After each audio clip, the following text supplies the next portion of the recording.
शहर के एक छोटे से मोहल्ले में हलचल थी। अनिल, जो एक सीधा साधा मजदूर था, उसकी शादी शालिनी से हुई थी। शालिनी न केवल सुंदर थी, बल्कि पूरे जिले की टॉपर और गोल्ड मेडलिस्ट थी। शादी के पहले ही दिन से मोहल्ले की औरतों ने बातें बनाना शुरू कर दिया। कोई कहता, बेचारी लड़की की जिंदगी बर्बाद हो गई, तो कोई अनिल का मजाक उड़ाता, अरे ये तो अपनी पत्नी का नाम तक ठीक से नहीं पढ़ पाएगा। अनिल इन बातों से सहम जाता, लेकिन शालिनी के चेहरे पर हमेशा एक शांत मुस्कान रहती। चूल्हे का धुआं और सपनों की तपन। अनिल सुबह 5 बजे उठ जाता। वो नहीं चाहता था कि शालिनी को सुबह उठकर चूल्हा फूंकना पड़े। वह खुद चाय बनाता और काम पर निकल जाता। शाम को जब वो लौटता तो उसके फटे हुए जूतों और पसीने से लथपथ कमीज को देखकर शालिनी की आंखों में आंसू आ जाते। एक दिन शालिनी ने कहा, अनिल जी, मेरे पास डिग्री है, मैं शहर जाकर किसी दफ्तर में नौकरी कर सकती हूँ। हम दोनों मिलकर इस गरीबी को हरा सकते हैं। अनिल ने सिर झुकाकर कहा, शालिनी, तुम बड़े दफ्तर जाओगी तो लोग पूछेंगे तुम्हारा पति क्या करता है। तुम क्या कहोगी कि वो बोरे ढोता है। मैं मर जाऊंगा पर तुम्हें नीचा नहीं देखने दूंगा। उस दिन शालिनी समझ गई कि अनिल की गरीबी से बड़ी उसकी ममता और स्वाभिमान है। 3. परीक्षा की वह काली रात। वक्त गुजरता गया। एक रात अनिल को तेज बुखार आया। घर में न दवा के पैसे थे, न राशन।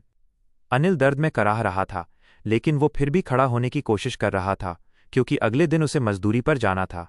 शालिनी ने उस रात एक बड़ा फैसला लिया। उसने अपनी अलमारी से अपनी पुरानी किताबें निकालीं। उसने अपने गहने नहीं बेचे, बल्कि अपनी शिक्षा को हथियार बनाया। उसने पड़ोस के बच्चों को मुफ्त पढ़ाना शुरू किया, ताकि लोग जान सकें कि वो कितनी काबिल है। धीरे धीरे उसके पास इतने बच्चे आने लगे कि उसने एक छोटी सी कोचिंग शुरू कर दी। उन पैसों से उसने अनिल का इलाज कराया और साथ ही रात रात भर जागकर खुद प्रशासनिक सेवा, सिविल सर्विसेज की तैयारी शुरू कर दी। अनिल का मौन संघर्ष। अनिल को जब पता चला कि शालिनी पढ़ रही है, तो उसने अपनी मेहनत और बढ़ा दी। वो रात को एक्स्ट्रा शिफ्ट करने लगा, ताकि शालिनी के लिए नई किताबें और फॉर्म भरने के पैसे ला सके। कई बार वो रात को भूखा सो जाता, ये कहकर कि आज मालिक के यहाँ खाना खा लिया था, ताकि शालिनी को ज्यादा हिस्सा मिल सके। शालिनी जानती थी कि अनिल झूठ बोल रहा है। वो मन ही मन ठान चुकी थी कि वो इस त्याग का कर्ज जरूर चुकाएगी। तकदीर का फैसला। 2 साल की कड़ी मेहनत के बाद एक सुबह अखबार में शालिनी का नाम पहले पन्ने पर था। उसने राज्य की सबसे कठिन परीक्षा पास कर ली थी। वो अब एक बड़ी सरकारी अफसर बन चुकी थी। पूरा मोहल्ला स्तब्ध था। वही लोग जो कल तक ताने देते थे, आज फूलों के हार लेकर खड़े थे। अनिल एक कोने में खड़ा रो रहा था। उसे लगा कि अब उसकी और शालिनी की हैसियत में जमीन आसमान का अंतर आ गया है। उसे डर था कि अब वो शालिनी के साथ नहीं चल पाएगा। मंच पर सम्मान और असली सच। सरकार की ओर से सम्मान समारोह रखा गया। शालिनी रेशमी साड़ी पहने और सर पर गर्व का ताज लिए मंच पर थी। कलेक्टर ने उसे माइक दिया। शालिनी ने चारों तरफ देखा और उसकी नजरें भीड़ में सबसे पीछे खड़े अनिल पर टिक गईं, जो अपनी पुरानी कमीज पहने उसे देख रहा था।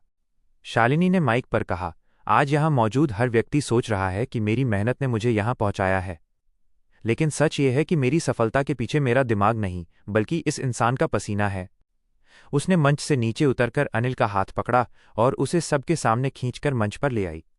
उसने अपनी सफलता का मेडल अनिल के गले में डाल दिया और कहा, शिक्षित होने का मतलब किसी को छोटा समझना नहीं होता। अगर आज मैं अफसर हूं तो ये मेरी किताबों की जीत नहीं, बल्कि एक पति के उस अटूट विश्वास की जीत है जिसने अपनी भूख बेचकर मेरी पढ़ाई खरीदी। पूरी हॉल तालियों की गूंज से भर गया। अनिल का सीना गर्व से चौड़ा हो गया। उस दिन समाज को समझ आया कि गरीबी कपड़ों में होती है, दिल में नहीं। और शिक्षा वही श्रेष्ठ है जो अपनों का हाथ पकड़ना सिखाए, उनका साथ छोड़ना नहीं। कहानी की सीख। रिश्ते डिग्रियों से नहीं, समर्पण और आपसी सम्मान से चलते हैं। गरीबी अस्थायी हो सकती है, लेकिन एक शिक्षित सोच पूरे परिवार के भविष्य को अमर बना देती है।